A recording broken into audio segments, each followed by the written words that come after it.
Leo is calling on Catholics and other religious people to observe a day of fasting and prayers for peace in Ukraine and other war-torn countries on Friday. Pope Leo made the call in his weekly audience in the Vatican.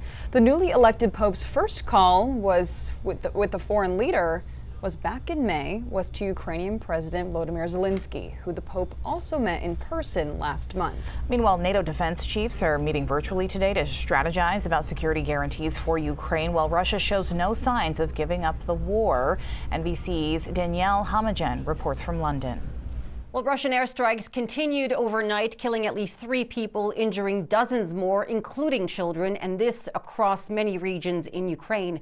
What every Ukrainian will tell you is that these are not the actions of a country or a man who wants peace. While it certainly seems like the U.S. president is in a hurry to arrange this meeting between the Ukrainian and the Russian leader, Moscow isn't showing the same sense of urgency. In fact, Sergei Lavrov, the Russian foreign minister, again talked about this morning, and what we continue to hear are these vague, non-committal statements, such as that this should be a gradual process, that the level of representation and seniority of delegates should progress with each round of talks.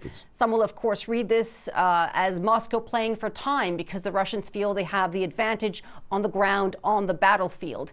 Now, as the coalition of the willing is now planning for the deployment of boots on the ground, high-ranking Russian officials have said this is out of the question for Moscow.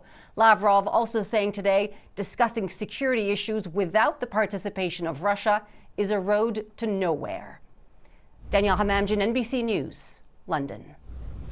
As defense leaders from across Europe met today to talk about a future peace for Ukraine, one of the major talking points was trying to find a way to ensure that Russian President Vladimir Putin would abide by a peace plan. He has a lengthy history of breaking agreements he signs onto.